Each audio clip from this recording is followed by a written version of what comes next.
This week on Wild Talk, we're joined by Dan Gates from Coloradans for Responsible Wildlife Management. They then dropped a legislative bill, to stop the harvest of mountain lions and bobcats. And Charles Whitwam from HOWL.org. There was a legislative bill to ban, with a sponsor out of San Francisco, to ban bear hunting in California. Humane Society backed. We're talking populism when it comes to predator management. This is an episode you don't want to miss, so stay tuned.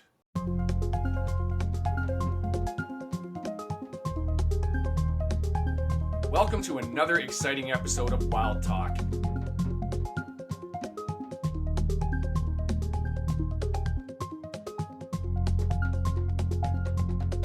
We are back at it for another social segment on Wild Talk. You're watching Wild Talk, brought to you by Wild TV Plus and Aventura. This is going to be a great one. It's topical. You might have heard about it on the news. We are joined by Dan Gates from CRWM. He is leading the charge for Coloradans for Responsible Wildlife Management. I think I got that right. So Dan, welcome to the show. Thanks for joining us on Wild Talk. Boy, thank you guys very much as well. I appreciate it, and really appreciate the opportunity to be here. This is going to be exciting. So speaking of exciting, this weather we have been facing here in British Columbia has been nuts. Minus 41 here last week with the wind. Kaylee, what about you, my partner in crime co-host? I'd have to say we got you beat here in Alberta, where we keep our horses near Edmonton. It was minus 58 with the wind chill. We're sitting at about minus 22 here right now as we film this in mid-January. Everything's rolling into one with this show. So it's almost flip-flops and shorts weather. So let's get back to the topic at hand. Dan, where are you joining us from? I'm in Canyon City, Colorado. Okay, Canyon City. Where's that in relation to Denver for somebody who's never been there like me? It's about 2.5 hours southwest of Denver, an hour south of Colorado Springs. The notoriety, the fame would be the chasm of the Royal Gorge with the bridge that goes across, if anybody's ever heard of it or been on vacation. But we're at the base of the Rocky Mountains, right on the Front Range.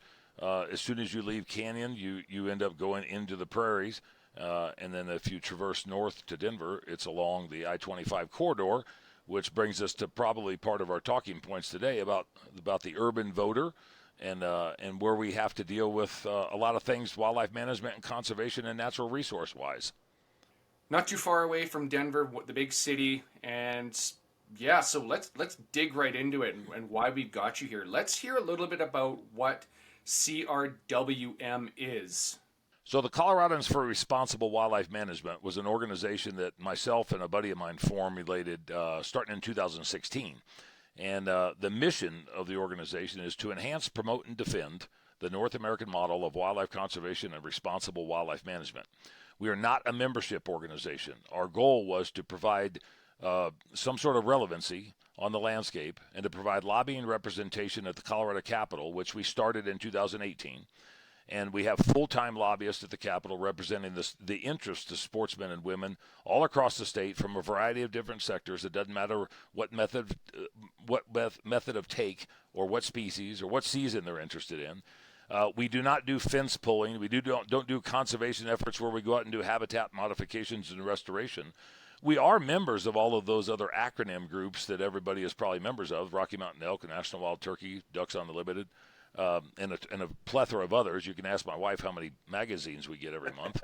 But we don't do any of that. And our mission is to turn around and try to address things at the Colorado Parks and Wildlife Commission, where the sausage is made, the minutia of wildlife management. And then if it gets to the Colorado State Legislature, the General Assembly, with our Senate and our House representatives, then we deal with those issues through our lobbying efforts and then through the catalyst of what we do from a conservation issue. And then we deal with ballot measures that we're having to deal with now that we're going to end up talking about later on. Love it. That's exactly what I wanted to hear for people that don't really know what you're about. And the reason I reached out to you indirectly through our mutual friend Charles at HOWL was I saw on your Instagram there's there's some sweeping changes that are actually in front of government to predator management. So let's get into that. What are these proposed closures? And Well, I'll back up just a little bit to give a little bit of context to it. And so we've been fighting these issues all the way going back to 1992 through ballot initiatives that were banned. They banned the harvest of spring bear hunting and the use of hounds and the use of bait. So everything we do is a spot and stalk measure that's in the fall. No spring hunting whatsoever with any method of take. And so they banned that in 92. And, the population of Colorado was quite different then. We had 2.5 million people in the state, about 2.6 million. And now we're at like 5.9 million people. And people's perspectives have changed dramatically. In 1996, we lost another ballot measure that was in a constitutional amendment, Amendment 14. And that banned the utilization of foothold traps, body gripping devices, and cable restraint devices as far as trapping fur bearers is concerned. There was exemptions put into place that for protection of private property and agricultural purposes. But essentially, all we could utilize was cages for recreation or avocational take on private or public land. You could not avocationally take anything from 1996 with utilization of a capture device, except for the cages, and unless you got a 30-day exemption permit for the utilization of the protection of the property or the livestock.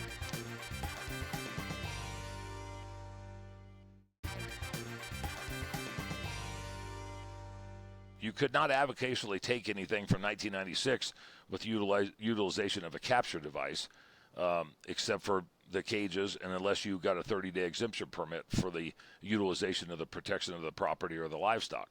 So you fast forward to 2020, the wolf issue came up, another ballot initiative, and we'll get into that discussion as well. That's a done and over with conversation. It's still in the works as far as implementation. But there's not anything we can do about it. The people of Colorado voted on it. They were successful on putting wolves on the ground here recently by a margin that is so minuscule when you look at the entire population.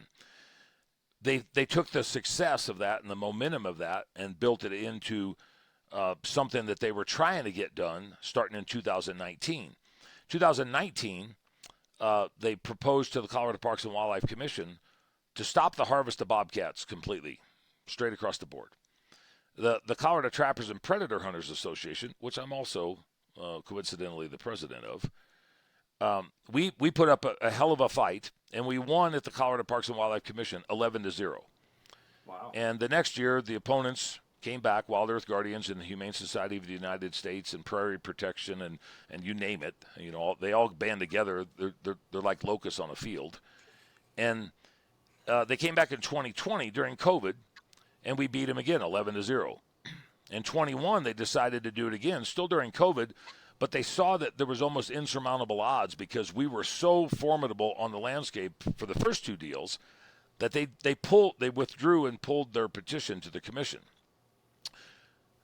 I think they were planning a different strategy myself, because on January 13th of 2022, they then dropped a legislative bill, to stop the harvest of mountain lions and bobcats. And everything else was bobcats up until that point, but they thought because of the landscape in our politics and the General Assembly, the way the Democrats and Republicans play out, and independent representatives and senators, that they had some footing. And we put a hell of a show on. We put 350 some odd people at 4 below zero on the steps of the state capitol. We put him inside of the Capitol. They actually gave us additional rooms. We had testimony from both sides. And what we were told we were going to lose 4-1, we ended up winning 4-1. And so 3 times at the commission, 1 time at the legislature, we kicked them back to the hole that they came from. And lo and behold, September 22nd of 2023, they built an armament up, have a war chest and a collective coalition of individual groups. And they're trying to go to the Colorado ballot issue to where the voters get to vote on these issues. And so they started that process, and it's a trophy hunting ban is what they call it. But trophy hunting is a catchphrase that resonates with the non-knowing general public, because it seems like that we're all going out there and cutting the heads off of stuff and leaving it to rot. That's their perception. Nothing could be further from the truth. we all know what trophy hunting is, and trophy hunting could be anything to anybody depending on what it is. I mean, I saw an 8-year-old girl harvest her first buck, and I saw a 6-year-old boy harvest a rabbit. To them, that was monumental. Whether you want to catch a fish, whether you want to harvest a big doe or a big buck or a big orange sheep, that's all in our realm of wildlife management, science-based wildlife management, and the North American model. Our opponents think if we take a picture of something and put it on the wall, that's a trophy. So we were very successful in the first measure, and we also did appeals to go to the Supreme Court because we have to have specifics about clarity and about single subject matter in the title of the measures. At the same time that we were doing that to appeal through the Supreme Court, the opposition, which is an organization called Cats Aren't Trophies, and they are funded by Wayne Pacelli with the Animal Action Institute for a Humane Economy, I think. And they've got connections to, obviously, with Wayne, Humane Society of the United States, People for Ethical Treatment of Animals, Wild Earth Guardians, the Puma Project, Project Coyote, you name it. I mean, everybody's coming out of the woodwork because they all want to be part of a victory on their side. Well, the second measure that they put is Initiative 101. They took some of our talking points and arguments that we were successful on the first initiative, where they didn't get what they wanted, and incorporated that in to make a giant roll of sausage. And now they're actually allowing, and get this, there's still a ban on trophy hunting. But the proponents have now put measures in place that they think would resonate better with the general public based upon our original arguments of Initiative 91. Such as they're allowing for a 2-week season at the end of December for bobcats and mountain lions. But you can't use hounds, and you can only keep the meat. Everything else has to be surrendered to the governing agency, Colorado Parks and Wildlife, because those are trophy parts. But the measure in both measures specifically talk about the definition of trophy hunting. And this is what the general public would not normally see because they won't read the 9-page measure. They're going to read the small 11-line title. That's what they're going to vote on the ballot. The Supreme Court now has affirmed the title on 91, giving them the option to go out and gather signatures, and they need to gather 125,000 signatures that need to be certified to be able to qualify for the ballot. They probably aren't likely to go that route at this point in time because they're gaining some traction on Initiative 101 that is now being challenged by us to go through the Supreme Court. When that comes out, it's likely to be affirmed in some capacity. There might be some small changes or whatever. Then, once they get it affirmed, then they can start gathering signatures on either one that they want. Or, between now and March 22nd, they could throw another one at the wall and see what sticks based upon their polling, their data, or if they want to turn around and try to circumvent everything else in this whole process. There's no guarantees that they're going to go with either one of those, but there's a high likelihood, in our opinion, they're likely to go with 101 at this point in time.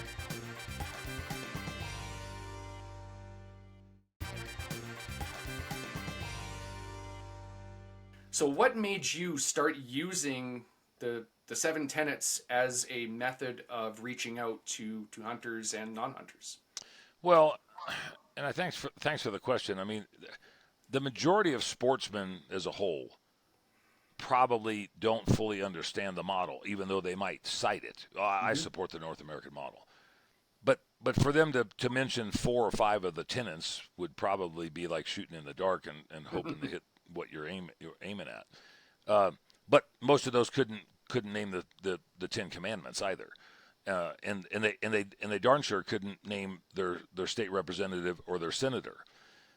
Us trying to bring that to the forefront of discussion, because that's what game agencies around the country adhere to, is the basis of science-based wildlife management through the North American model of wildlife conservation. Now you have to have something that you stand behind and that you're willing to fight for, and that's one commonality. The reason that we did that from our association standpoint as far as the mission was because every single conservation organization on the planet has a mission. Now, they might not actually call out the model by name, but they adhere to the model. And it's easy enough for the general public to either misinterpret or understand the model because of the history, that goes along with it. If you go back into the days of Roosevelt and Pinchot and Giffard and Hornaday and Audubon and look at things that have been done through the Lacey Act and then going all the way up into Pittman-Robertson and Dingell Johnson and the Migratory Bird Acts and the Endangered Species Acts. Now keep in mind, listen to those. Those are acts in the United States. That is not solid legislation. Those are acts. They were never bills. They are acts. They have to be renewed. But there could also be some revisions to those made as well. And we hear people all the time talk about the revisions that need to be made toward the model. This isn't in today's environment. Well, what they don't realize is that the model wasn't wrote 125 years ago. The model was wrote by John Organ, Valerius Geist, and Shane Mahoney. And two of the three of those are still living today. It's not like that, that we talked about some old antiquated guy in the 1880s that sat around drinking whiskey because he wanted to go shoot ducks and he wanted more ducks. This is something that was based on a history and a tradition and a heritage, but foresight of conservation fathers back in the 1880s and 90s to get to the point. I mean, we started selling our first hunting licenses in the state of Colorado in 1903. But in 1878, we actually had our first commissioner of fish. It was a fish commissioner. It wasn't a wildlife commissioner. It was a fish commissioner. This started, keep in mind, Colorado became a state in 1876. 2 years later, we had the first fish commissioner. These things have been going on in practice for the last 140 years, and people need to understand the reason we have what we have today is because of our forefathers that actually saw far enough into the future to create something that needed to be done in perpetuity for sustainable wildlife and natural resource management. But where we're at today is just a glimmer of where we probably need to be down the road because of human population growth, habitat loss and degradation. Maybe you throw climate in some capacity, depending on what species it is. Although, based upon climate right now, I'm about 14 below, and you said you're in the 20s. I could have a polar bear here today, so it wouldn't really matter. But there's so many components that the general public doesn't really understand about the model. But the hunting public doesn't either, whether they live in Canada, whether they live in Mexico, whether they're in South America, whether they're in North America. There's something there that we need to be able to strive for as a community, as a hook and bullet crowd, organizationally, institutionally, industry-wise, and individually-wise, to make sure that we have something that we all have in common, that we all stand behind, that sportsmen and women can say, this is our tenets, this is our commandments, this is what we're going to do. And without something to base on, I don't know whether we can look 50 or 60 or 100 years down the road, which I'll be dead and gone in probably 20, but 50 or 60 or 100 years down the road, somebody has to be able to turn around and prop up what started, at least in Colorado in 1878, but for sure in most of the western United States and the United States as a whole in the 1880s and 1890s. Love it. You mentioned a few names there, and one that stuck out to me is Val Geist. I got to spend some time with him a few years ago, and I've always understood predator management, but I didn't understand it to the depth that I did from spending 45 minutes with him. The other topical thing when we're talking about Colorado is we've just seen wolves introduced to the area, and they're trying to end predator hunts as a management tool, and they're introducing new ones. There's a video that I watched as they're doing it, and they open the cage up, and there's half a dozen people behind them, and you see one guy beaming, and the rest of them are just kind of, they got their head down, and they're looking like... And you know who that one guy is. Yeah, we know what's going on here. Yellowstone. They introduced wolves there in 95, I think it was, and elk populations were stable at about 17,000 or so, and then all of a sudden they dropped by 50% in less than 10 years. And that's on the heels of them having the largest verified single pack in North America. They're called the Druids. And at their peak, I think it was something like 42. Like the single pack of 42 wolves. You hear it on social media all the time. Oh, there's a pack of 100 wolves over here. There's a pack of 60 wolves over here. No. Yep. Those are little sub packs. They're coming together. But this was 42. And when you do the science that a single wolf can eat something like 50 to 75 pounds of meat in a week, just do the math on what that can do on the landscape.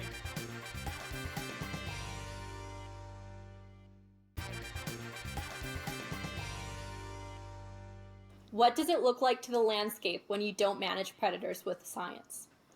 Well, depending on what state you would reference, if you ask people in Idaho, Wyoming, and Montana, they might think differently than people in Colorado at this point in time.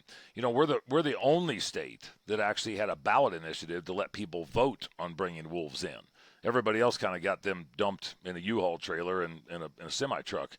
You know, it was through efforts of other individual groups that wanted to see wolves come in, and that's what happened in Oregon and Washington, and now moving into California and Minnesota and Michigan. I mean, they didn't vote on it; we did, and we lost. I say we lost because I don't think you should do any ballot box biology. I don't think you should let the general public decide the fate of our natural resources when they don't fully comprehend the intricacies of what it takes to manage 961 species of wildlife in the state of Colorado with 78 game species.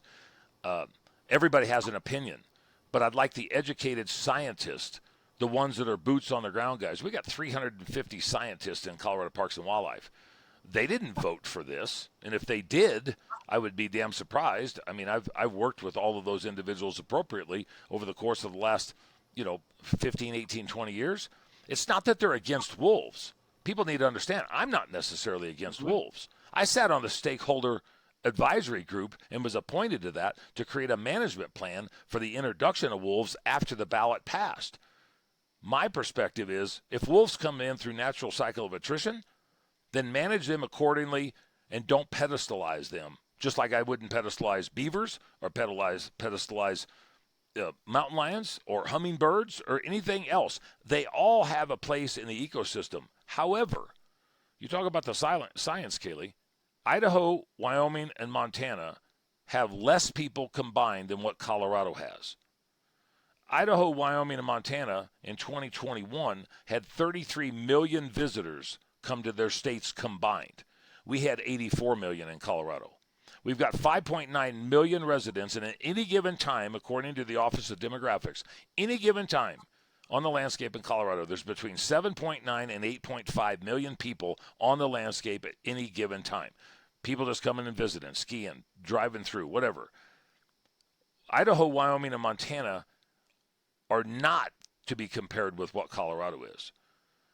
When I testified in front of the Parks and Wildlife Commission in February of 23 at one of their last wolf meetings that they were doing before they were trying to finalize the plan, I did a little bit of homework, and there was 33,000 agricultural properties in the state of Colorado. Now, some of those are deemed agriculture as 40 acres because a guy raises goats or whatever. Now, these aren't marijuana agriculture properties. These are agriculture production properties with livestock.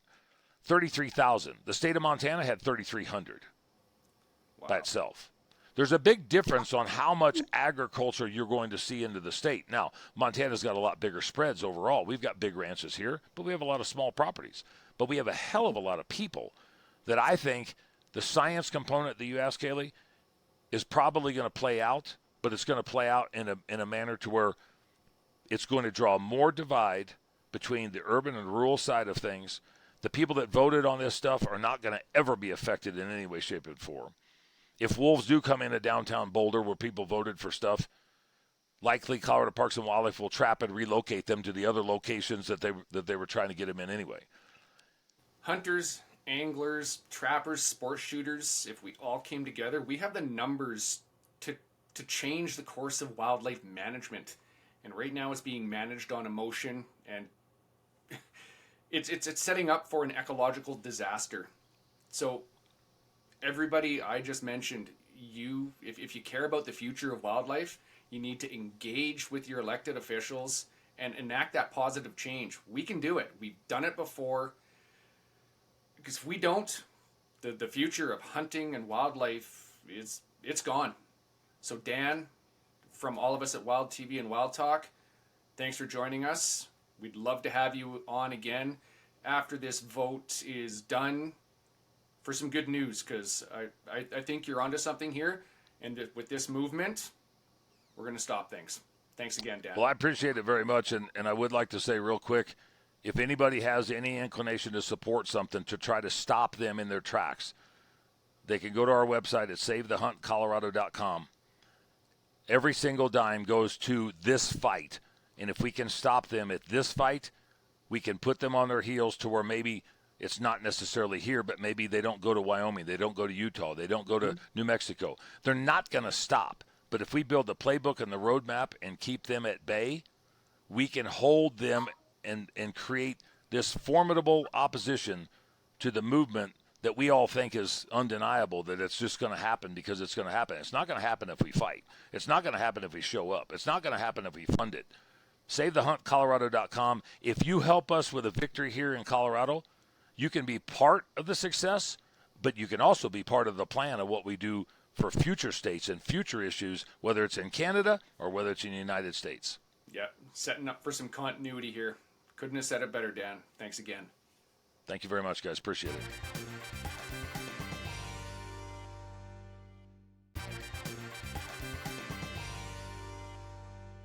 Yo, everybody, Kate here from Wild TV, coming at you from beautiful Alberta. We are back at it for another social segment on Wild Talk, so kick back and get ready for some crazy cat and dog videos of the not-so-domesticated kind.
Alrighty, that's a wrap on this week's social segment. Thanks for tuning in, and if you want to submit some sweet wild footage, send them over to wildtalk@wildtv.ca or slide into our DMs.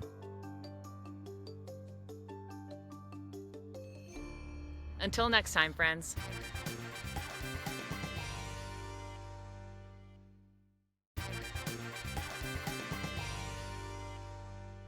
We are back with more Wild Talk. Today, Steve and I are joined by Charles Whitwam from HOWL. Charles, thanks for joining us. How's it going? It's going fantastic. We just got back from SHOT Show today, which is in Las Vegas. Do you know what SHOT Show is? The shooting, hunting, outdoor trade show, I think is what it stands for. But we were really there not to look at guns and all that stuff, but to make connections and spread the word what it is we're doing. We had a press conference there with Rocky Mountain Elk Foundation and CRWM, Dan Gates of CRWM. We were really there for him. We were there for CRWM to facilitate those connections. So it's been a busy few days, and just flew in, and I guess they still smoke inside in Vegas. And my voice, it's like, wow, I haven't been in a place where people were smoking inside in so long, and my voice is a little hoarse, but it's fun. That's okay. Well, we are so glad to have you on Wild Talk tonight. We would like to get into it. What were you supporting when you went to SHOT Show? What is HOWL? Well, when we went to SHOT Show specifically, we were supporting Coloradans for Responsible Wildlife Management. What I mean by that is Dan Gates, self-admittedly, he's never on Instagram or social media or anything like that. So we're trying to get video content, pictures, get him connected with the people that we know who are going to be there in the industry who can help, either by spreading the word or financially. And then there were some press conferences there, which Dan, spoke at, and then did a Q&A with Rocky Mountain Elk and a few other organizations. And then we had some events with the Congressional Sportsmen's Foundation, the Nevada Caucus, and then kind of a national event at a restaurant last night. There was a ton of people there. It was amazing who was there. So a lot of connections there, but it was all to build support for what's happening in Colorado, which is ballot box biology, to take away quote unquote trophy hunting, is the anti-hunting definition of trophy hunting. So we're trying to build that army. What is HOWL for those that don't know? I've followed you and chatted with you for a couple of years now, so I've got a real good grasp of it. But for those that don't know, can you explain a bit about what it is? We have a mission statement and all that, right? But everybody has a mission statement, and it's like, all right, well, that sounds great. I'll tell you what we do. What we specifically do. When there is an issue in California, in Colorado, in Washington, when there's an issue in any state, if it's generally a science-based wildlife management issue, or a commission decision issue, or a right to hunt, even on the pro side too, so like a right to hunt and fish issue, things that we can get involved in, we want as many people to know about it as possible. We want as many people to, if they need funds, to know about it so they can raise funds. If they need people to show up to commission meetings, we tell them, hey, here's what's going on. Here's what you show up for. Here's what you can say. We'll have Zoom meetings with biologists or whoever knows the subject. So it's really educating the sportsman, getting the sportsman to be an activist of sorts, to whatever level they can. Yeah, I remember seeing HOWL pop out of nowhere, probably about 4-ish years ago, give or take. Two. Is it 2? Almost exactly 2 years. Wow. and Wow, 14 days. Longer. Wow. Yeah. I wish it was 4 years ago. If you're close. I've seen so much stuff. It seems like it's been years. Yeah. It's been amazing. So I remember seeing it on Instagram and going, this is kind of cool. This is different. And I was probably in your first 1,000 signups, if not 200. And that's when I first started reaching out to you and creating a conversation. But the action part was amazing and desperately needed.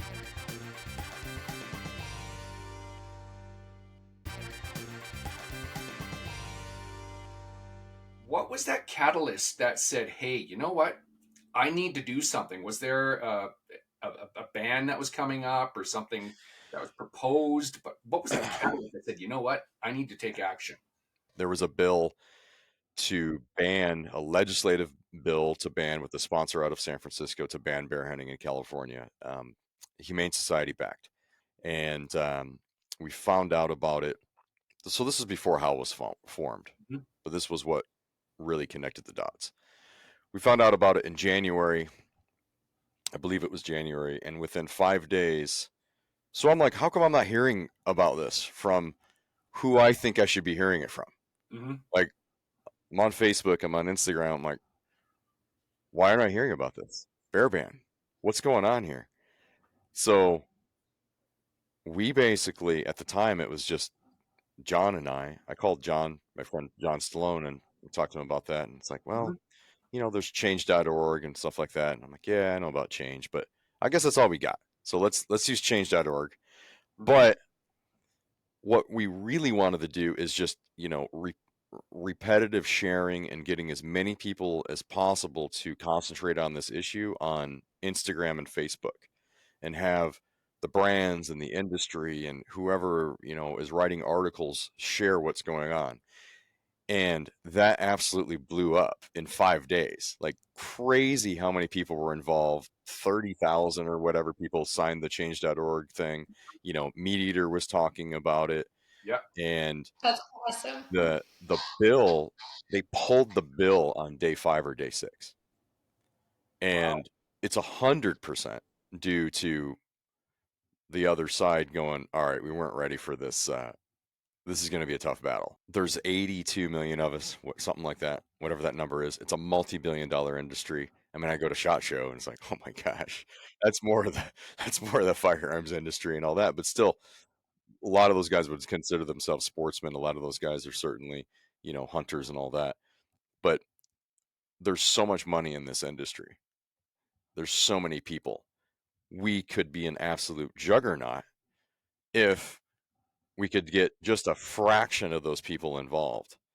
Not everybody, that's always going to be impossible, but a small number of 82 million. Like I look at it, holy cow, there's a whole audience out there. There's a gold mine over there and we're over here like, hey, where's the money at? There's a gold mine sitting right there. What is everybody doing? Let's activate all of us, the individuals at the grassroots level, to get them involved. And if we need to raise funds, I mean, $10 from a million people is $10 million. So, if you got a ballot initiative in Colorado where they need $5 million for all the lawyers and the pollsters and the advertising and everything that they need to do in Denver and Boulder, well, that shouldn't be a problem to raise that money. But people don't even know what's going on, and they don't even know who's leading the charge, because there's all these organizations, and everybody thinks, well, they all fight for hunting rights, and they all fight, or I give my money to them because they fight for hunting rights. Well, they do in a sense, but they're not set up to do that. Most of them are conservation, land, species organizations. So the money goes to, habitat, basically. They quite literally cannot fight the fight head on. They can't create the issues committees to go after, to directly lobby legislators or work in ballot initiatives. So a lot of it's education and getting people on track.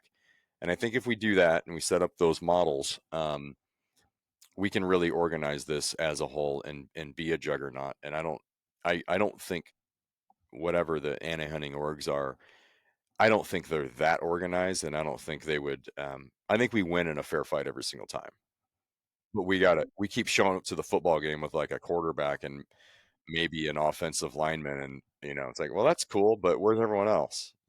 We hear the same thing here in British Columbia and across Canada from politicians we engage with constantly, and they all say the exact same thing. If hunters, anglers, and sport shooters ever realized the power that they held when it came to a vote, you would control it every time. If 10% of us that engage in this got off their butts to vote and vote according to their beliefs, and held politicians accountable, not just voted them in, but when they don't hold their word, vote them out. Right? It's a movement that is so important, not just for hunting and fishing, but for keeping it there for our grandkids and our great grandkids.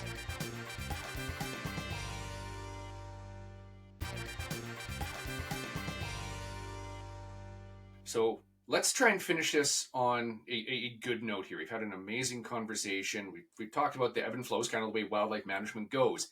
But as we wrap this up, what are some of the successes that you've seen from people howling and HOWL itself?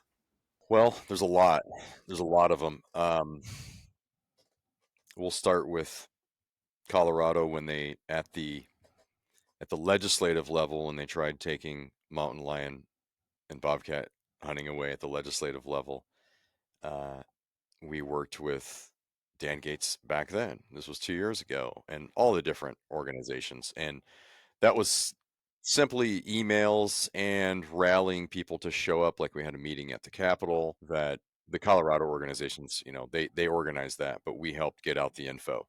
Hey, meet at the Capitol. It's going to be four below zero, but meet there anyways, and let's go inside to the legislature while they hear this bill and decide on it.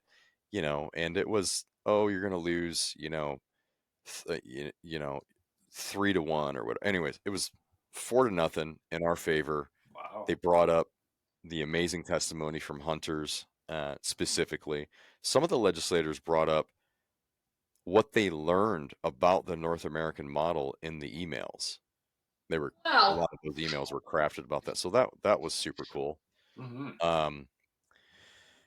Wow. All right. So we have a big win in California at the commission level, where the Humane Society, after they tried introducing it through the legislature, through the bill, they went to the commission and wanted to take bear hunting away.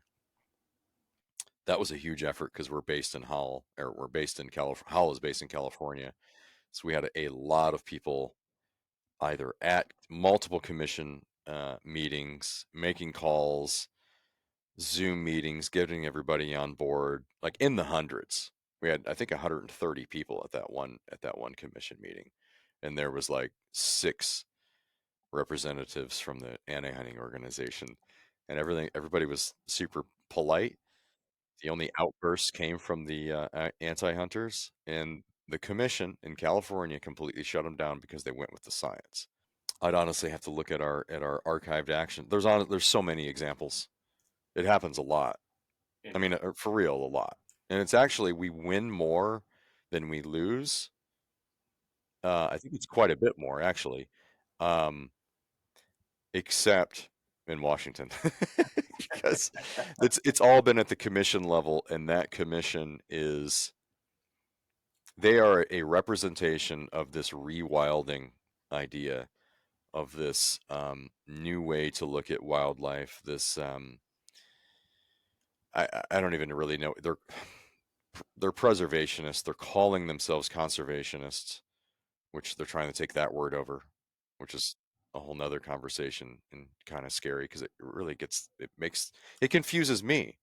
I'll read a headline. Well, didn't you just have that in BC with the group that bought the land, bought all the tags or whatever? So the headline was like, conservation group ends bear hunting in BC, and I'm going, conservation group. I'm like, oh, Mm-hmm. you mean the anti-hunting, preservationist, anti-wildlife, anti-human groups who now call themselves conservation groups.